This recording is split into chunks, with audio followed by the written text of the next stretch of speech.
Welcome, welcome. Thanks for coming. Um, Thanks for coming. I see a lot of people here that are joining us. This is exciting. Yes, yes, yes.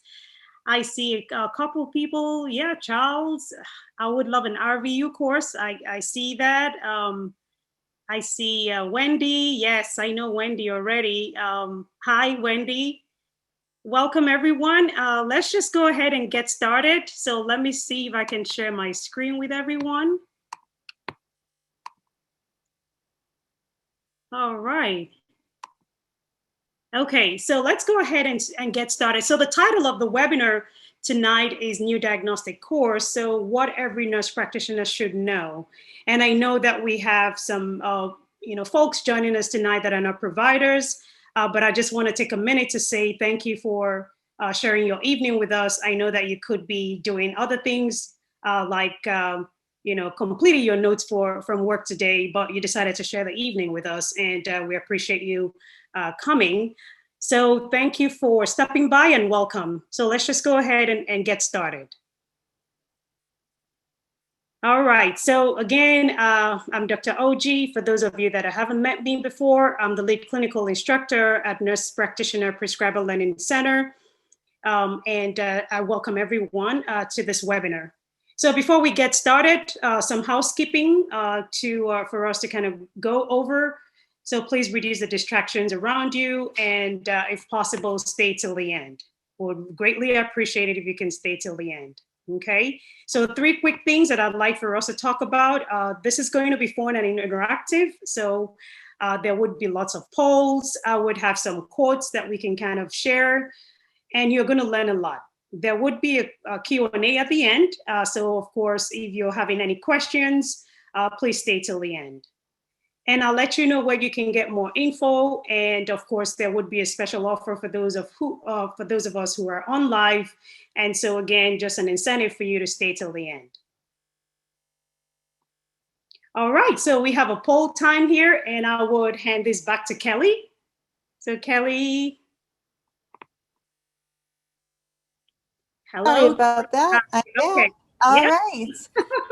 So in regards to poll time, we want to hear from you. So this is an opportunity again to engage in the chat.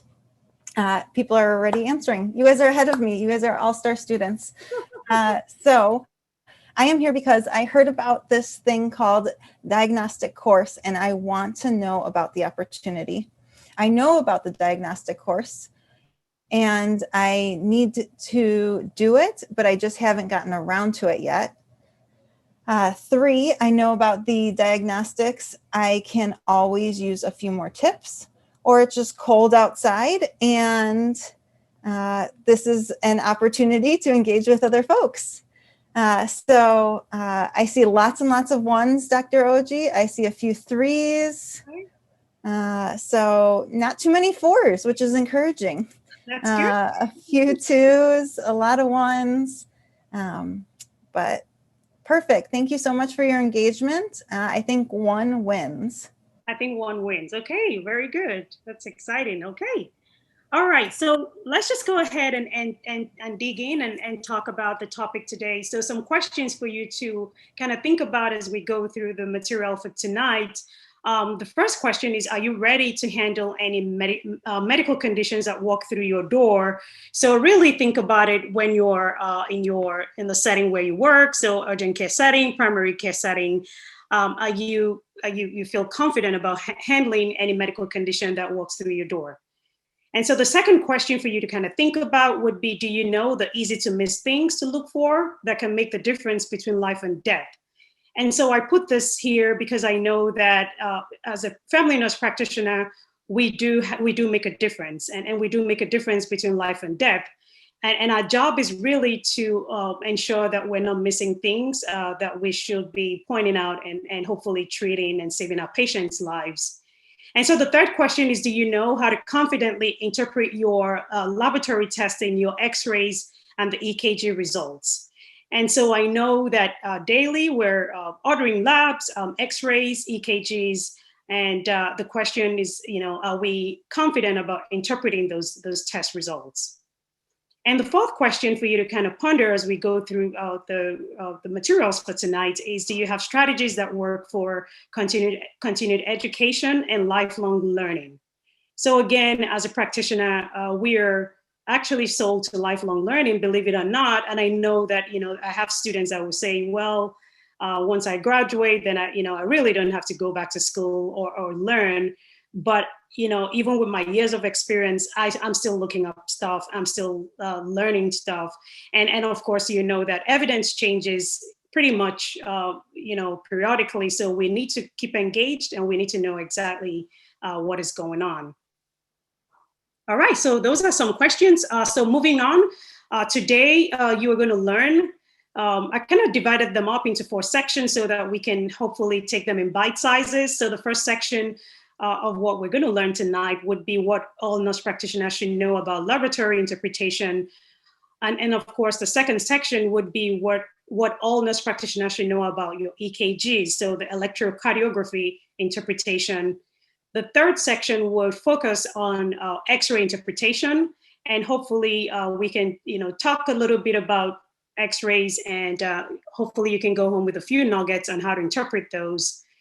And then, of course, we'll talk about strategies for continued education. So again, where we have to continuously update our skills, we have to keep up with the evidence-based guidelines. So you definitely want to be sure that you have a strategy that works for you to continue to learn.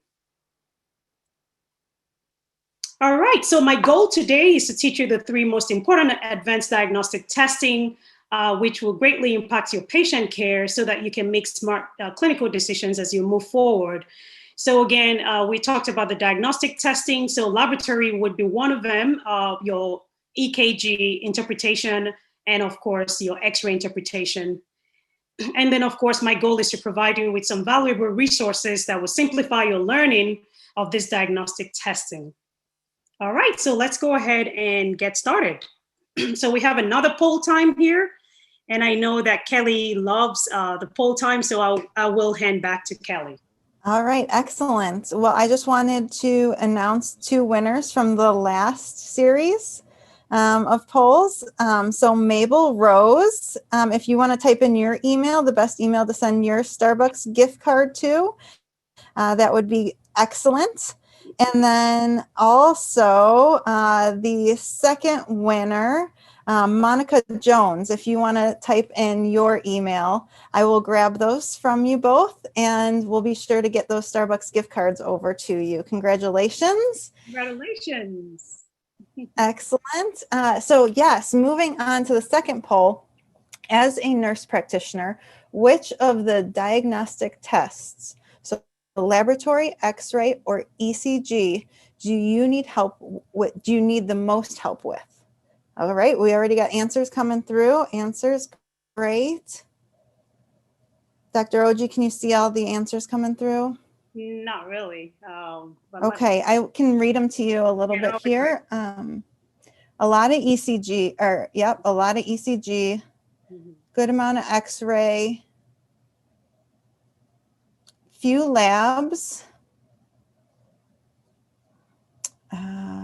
all of them, smiley face, all of them, but especially EKG, ECG. Okay. So those are the responses. Real fast, before I kick it back to you, I do want to say a quick preface. So for each section, Dr. Oji has put together some nuggets that are just so valuable.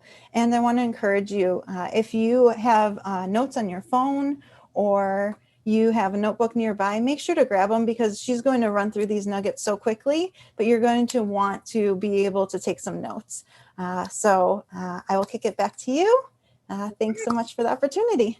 Thanks, Kelly. Thank you. And thank you so much. And congrats to everyone that won the Starbucks gift card in the last poll. And let's go ahead and continue. So like I told you earlier, I really like quotes. So I have this quote here from Martin Fisher that says, diagnosis is not the end, but the beginning of practice.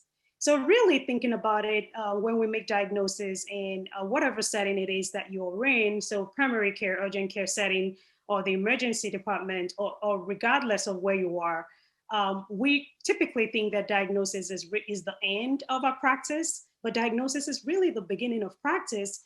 And so the reason why we make diagnosis is to help us to get the patient the treatment that they need. So again, that is really the beginning of your healing the patient, of getting that patient on the path of wellness. So again, I really like this quote, and from time to time, I'm just going to pop up some quotes, and hopefully you'll like them as much as I do. All right, so I will go ahead and talk about the causes of testing related. Let's see here, just be sure that I have everything that I need. So these are the causes of testing related diagnostic errors that we have both in your primary care and the urgent care setting. And so this is what you would notice in your healthcare setting. So the first one is inappropriate test is ordered. So this would be the provider not really being aware of the testing to order. So again, there is a deficit in knowledge of the provider. And so the second cause of testing related diagnostic error would be an appropriate test is not ordered. So the clinician misses the key information important to make a correct diagnosis. The third cause would be an appropriate test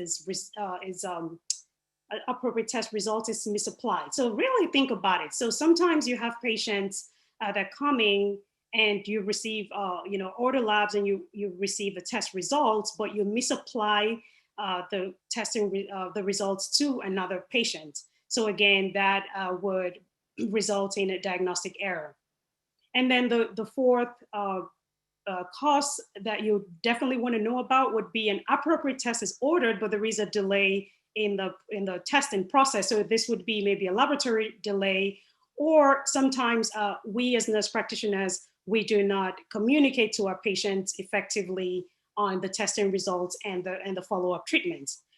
And then of course, the last cause of testing related diagnostic error would be the result of an appropriately ordered test is inaccurate. So again, this would be a laboratory error. So you definitely want to keep that in mind and just be sure that you're ordering labs. Sometimes you find that you order labs and the clinical picture doesn't match the test results that you have.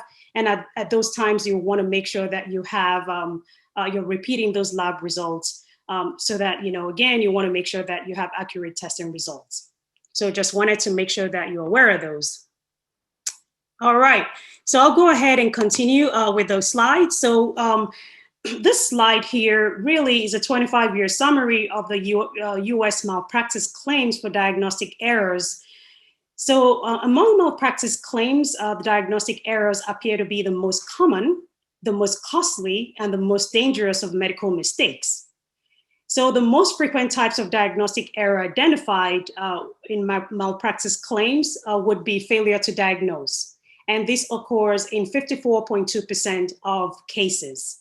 So failure to diagnose, again, would be that the practitioner may not be experienced enough or may just, again, not really have the knowledge to diagnose effectively. And of course, this would eventually lead to malpractice, a malpractice claim if the patient is unhappy with the care they received. So 19.9% would be delaying diagnosis. So I often see practitioners that will sit on a result or not really being able to make up their minds about a diagnosis. So again, this would be a type of diagnostic error that would warrant a malpractice claim.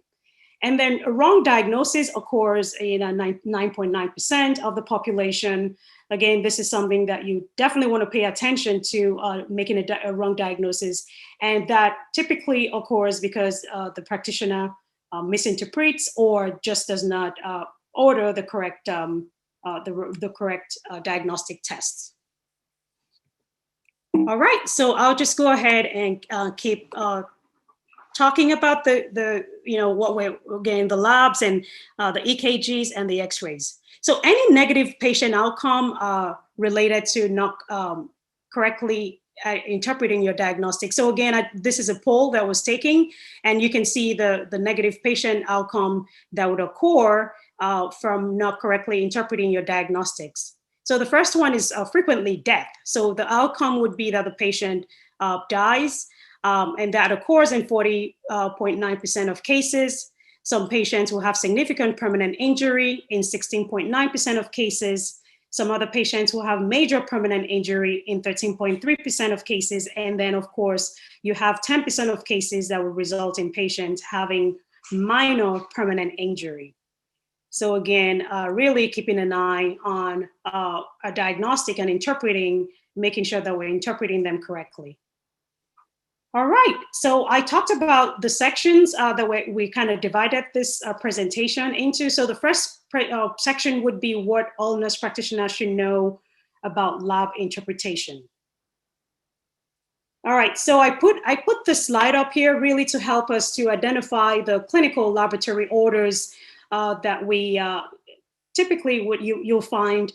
So in your emergency room, so take a look at this slide right here. So in 41% of cases in the emergency department, you'll find that clinical laboratory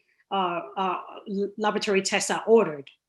And then in your internal medicine clinics, you'll find that 38% of cases, of patients that stop by in your internal medicine cases would have clinical laboratory testing ordered. And then in family practice is 29%. And then we have greater than 1% in other practice settings. So your home health, your rehab facilities, and indeed all other clinical facilities. So you can see, really by taking a look at the slide that a lot of laboratory tests are ordered throughout the healthcare settings. All right, so I'll go ahead and dig in and talk about the use of laboratory testing. So the reason why do we order labs? The first reason would be for screening purposes. The second reason would be for diagnosing illnesses, disease processes. And then, of course, we want to be able to risk stratify, again, just selecting patients that are vulnerable to certain diseases. And then, of course, we use labs to manage patient care on an ongoing basis. So an example of a screening lab would be obtaining, let's say, a complete blood count in an asymptomatic patient during their physical exam. So again, this patient really doesn't have any disease process, but you're just screening to find if there's any abnormalities that could occur. And then, of course, for your diagnostics, we have lab testing, such as your A1C, to assist you in diagnosing your type 2 diabetes. And of course, that would be you ordering the diagnostic labs for these patients. And then risk stratification is using labs to identify patients who may be at risk for certain diseases. So again, really thinking about it, an example would be ordering, let's say, LDL for patients that could fall in the category of cardiovascular disease. So you're able to identify these patients and you can follow up with them and hopefully prescribe medications to avoid any untoward effects. So lastly, we use labs to manage care in conjunction with your thorough history and physical exam. All right, so why do we have to interpret labs? Why is it important for us to interpret labs? So again, like I said earlier, we use diagnosis typically we make diagnosis typically from patient history and physical, and then diagnostic testing is often used to confirm initial impressions or to rule out alternatives. So in 10% of cases, diagnoses are not considered final until clinical lab testing is complete. So if you really think about it, lab interpretation is really key to our role as nurse practitioners. So what should every nurse practitioner know about laboratory testing? So you want to be able to select appropriate laboratory tests and always consider the cost of this testing. You want to order minimal amounts of number of testing required for diagnosis, because again, you do not want to run up a patient's bill by ordering testing that is not necessary for you to make a diagnosis.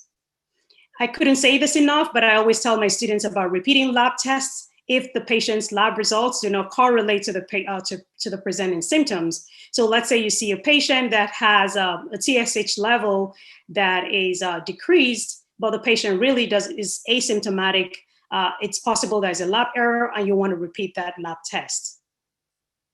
Always ask yourself if the lab test and the lab results would change your plan of care. So whatever testing that you're wanting to order, would that make any change in your plan of care? So something for you to consider. And then I always encourage practitioners to compare a patient's labs that you have today to the previous labs. So let's say that you have a patient that comes in and their A1C today is 11.5. And the reason why it's necessary for you to compare the previous labs is to see if a patient is responding to treatment and if they're going in the right direction. So let's say you compare the lab results, and the initial one was 11.5. Sorry, the one for today is 11.5, and the initial one was, let's say, 13.1. That gives you a good grasp of your therapy.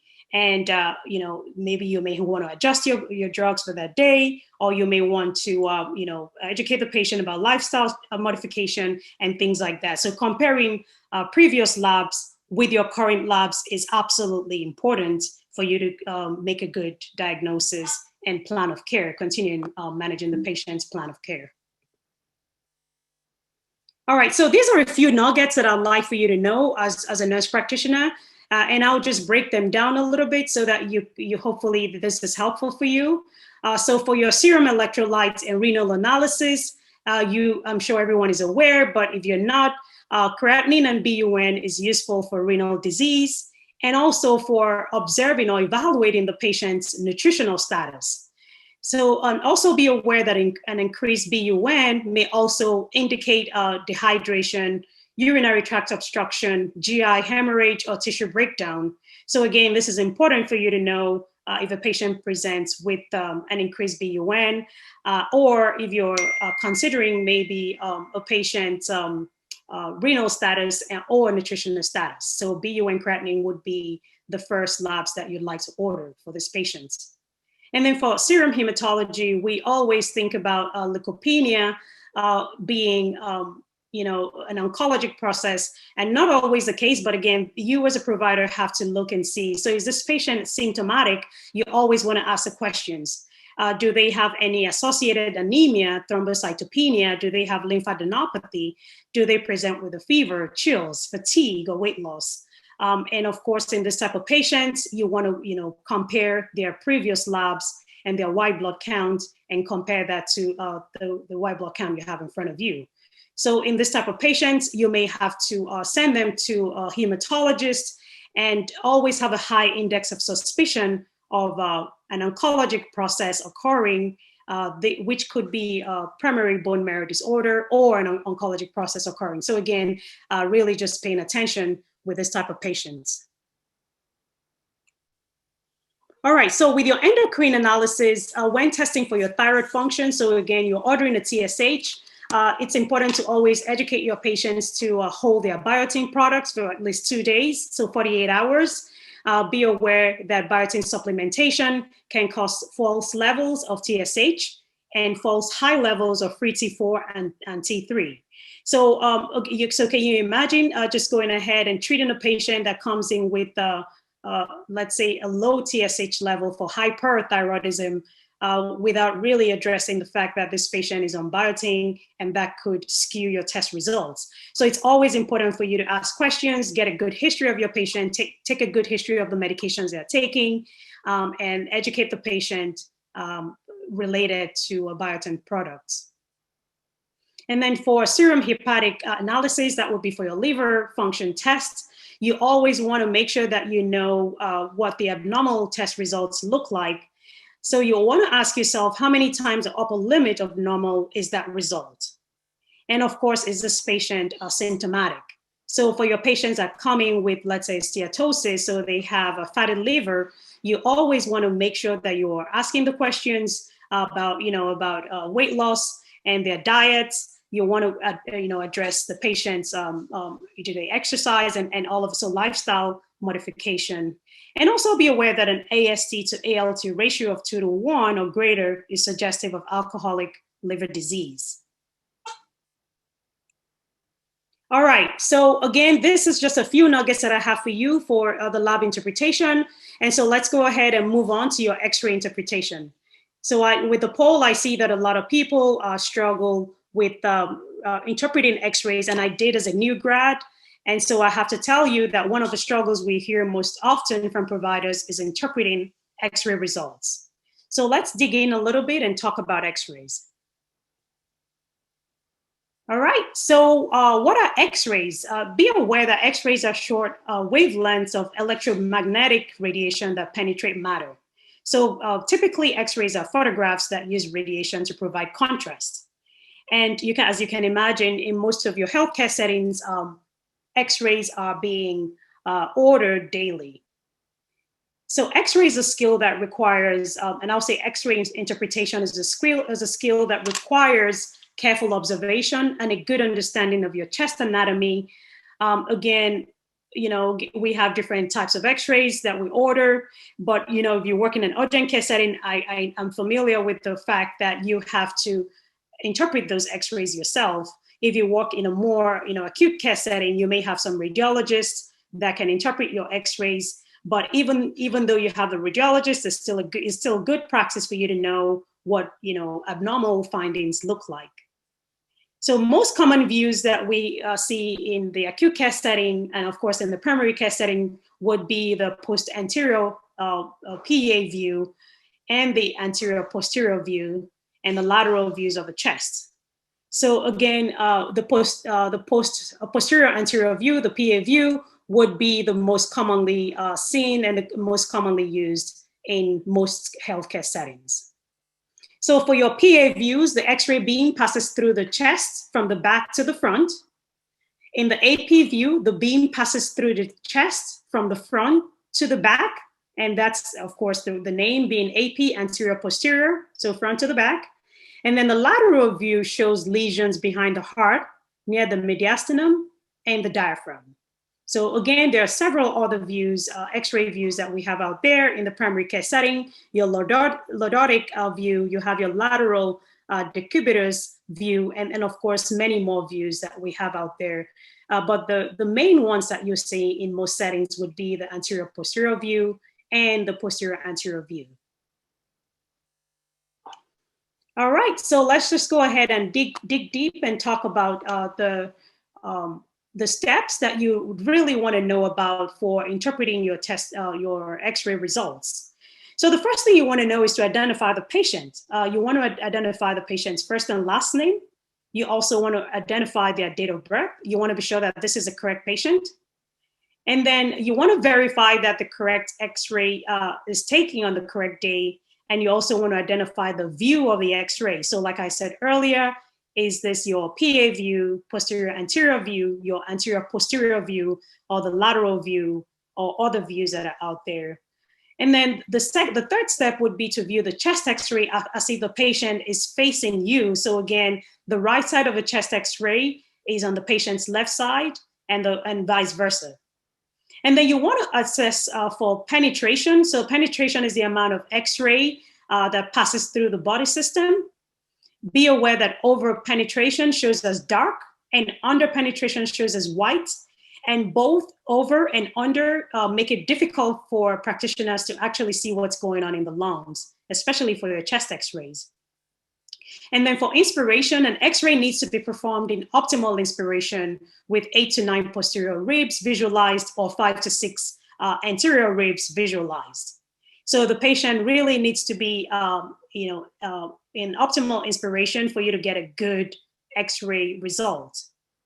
Rotation is another factor that you want to consider. Note that the mediastinum and the hilum turn to the side of the rotation, and this appears larger and mimic a mass. So again, if a patient is not, if the patient is not rotated correctly, what would happen is that you could suspect that the patient has a mass, but indeed it's not a mass. It's just the way that the patient, the rotation is during the chest X-ray.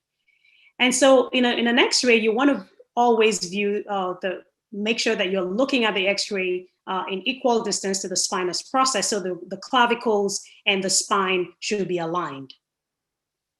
And then, of course, you want to look at structures. You want to know for any foreign objects. You want to look at the lines, the tubes, especially for patients in an acute care setting that have lines and tubes, and those should be intact. If a patient has a foreign object, you want to also note that on your x-ray. You want to observe the lungs for any consolidation, for any type of pneumothorax, because of course you want to be able to identify those. You want to make sure that the trachea is midline, and you also want to identify the bronchi. So note the mediastinum for any masses that could be there on the x-ray. You also want to observe the soft tissue. You want to observe the neck and the shoulders, and all this should be visualized on your typical x-ray in front of you. And then of course you want to look at the bony structures, look at the ribs. Like I said earlier, you want to count the ribs. 8 to 9 posterior ribs should be visualized, and at least 5 to 6 anterior ribs should be visualized in an x-ray. And then of course the clavicles should be equidistant to the spinous process. And then of course the patient's shoulders and upper abdomen. So again, you have to develop a systematic approach to interpreting your x-rays. And this is a good guide for you to start. And of course, you can add on to that. So let's switch gears and talk about densities on a chest x-ray. So the 4 basic densities that we find on a chest x-ray would be your bone or metal, water or soft tissue, fat, and gas. Of course, air is gas. And so these are the four basic densities that you'll find on your chest x-ray. So the first thing that you want to make sure that you're aware of would be bone. So again, bone or metal will appear as white or radiopaque density. So if a patient has any type of bullet, any type of coin, EKG electrodes and pacemakers would appear as white or radiopaque on your x-ray. So water or soft tissue would appear as white to gray on your x-ray. And so if you're viewing the patient's heart, so the cardiac system, the liver, the diaphragm, the spleen, the blood vessels, all those will appear as white to gray. And then of course with your fat appears as gray density. So again, if you're viewing the patient's breast or breast pads, those will appear as gray on your x-ray.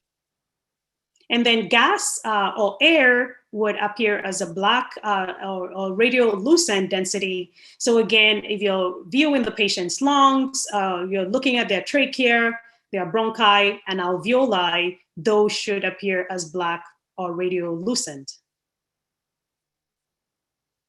All right, so I told you about the quotes that I like. So we'll just switch gears and talk about this quote right here from Albert Einstein.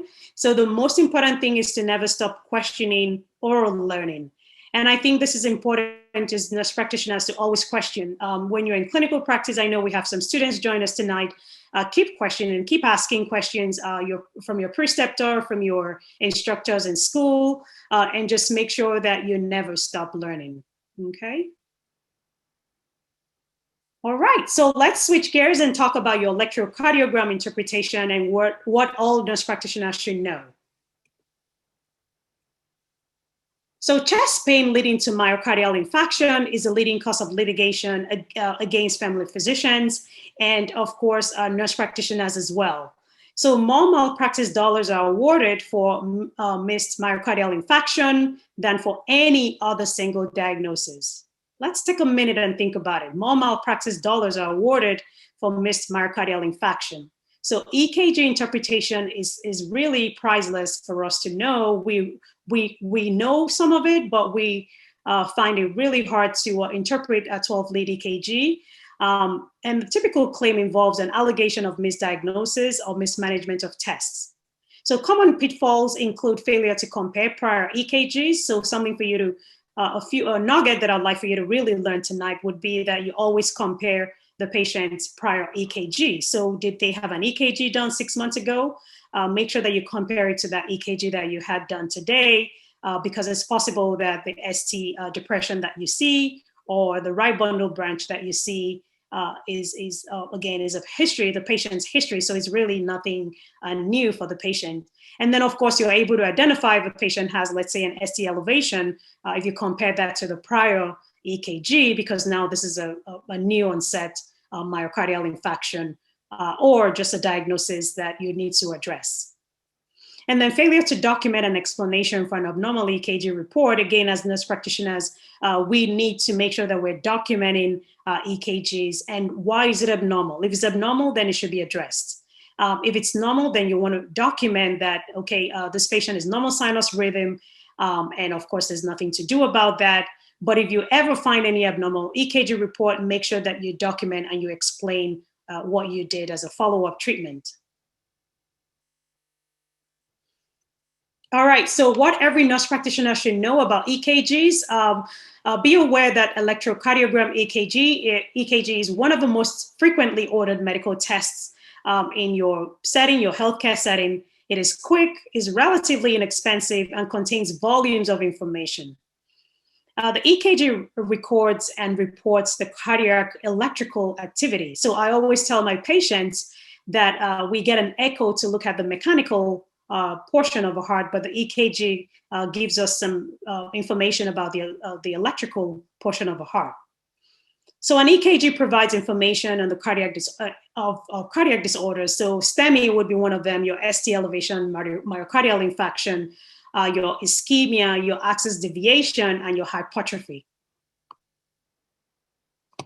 So again, I just want for you, I'm really focusing on the myocardial infarction, just again related to the claims, the malpractice claims that we find in our healthcare settings related to misdiagnosing or not picking up on the patient's EKG that is abnormal.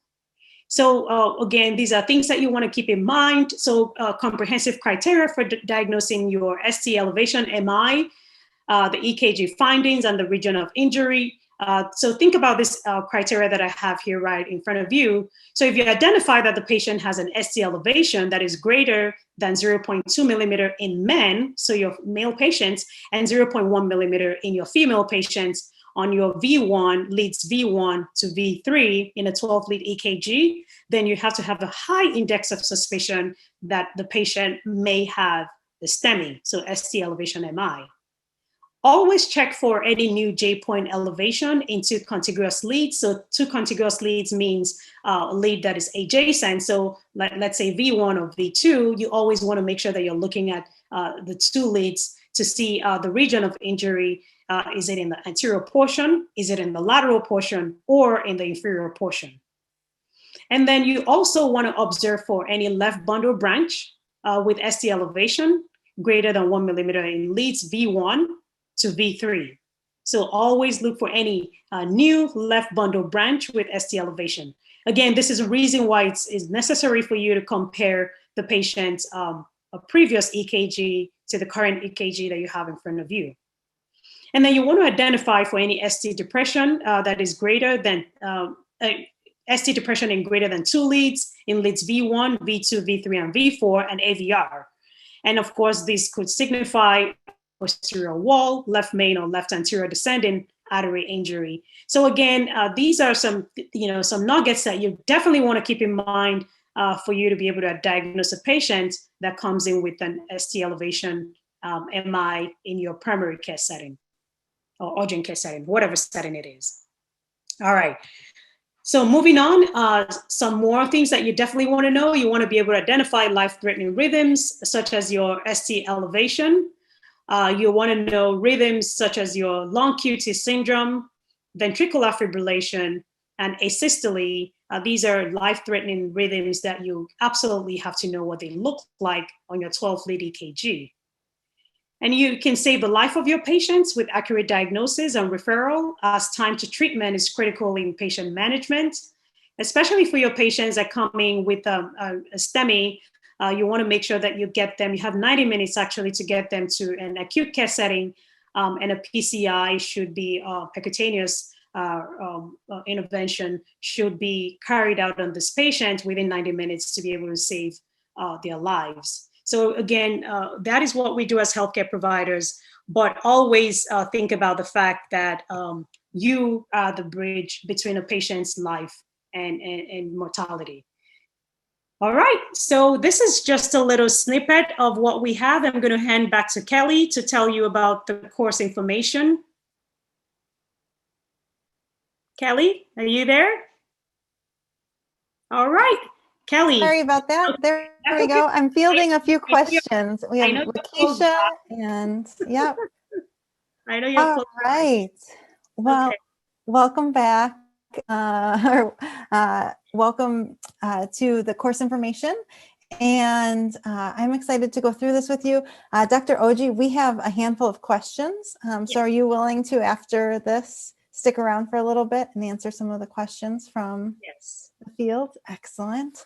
Okay, so here is our big reveal. The course information.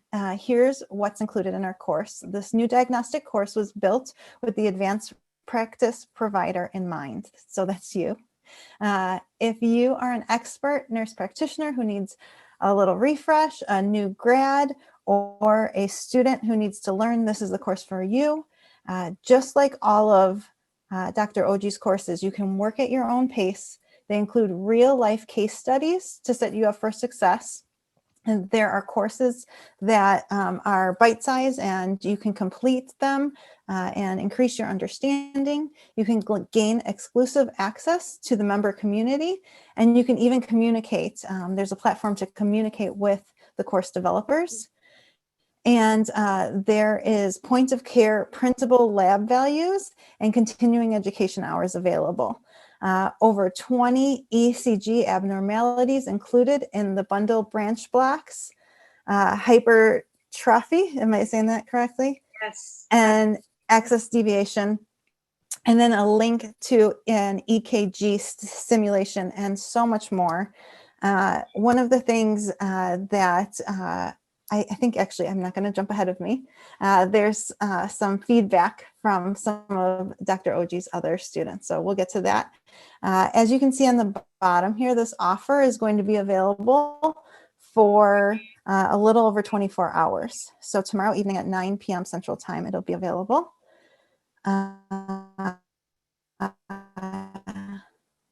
If you want to advance to the next, am I frozen? No. Nope. Okay. Sorry. I can, oh, there we go, perfect. This is the course, the Ultimate Laboratory X-ray and ECG course giveaway. You'll earn 12.75 continuing education hours. Awesome, I love the panelists, wow. Emily says that this is an excellent review of the most pertinent cardiac material needed for primary care. And she was a student.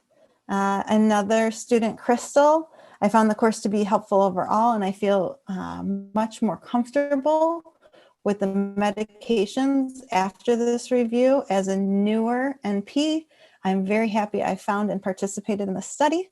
And then this is from Trisha. This is the actual direct message to Dr. Oji. Good morning, hope all is well. Thank you for giving me the advice of putting the farm course on my resume. The organization I interviewed for was so impressed, and I believe that this is one of the reasons why they offered me my first NP position. I appreciate all that you do. I see the comments coming in. This is an opportunity to build your resume and a credibility opportunity for you as well. So you can take advantage of it just like Trisha did.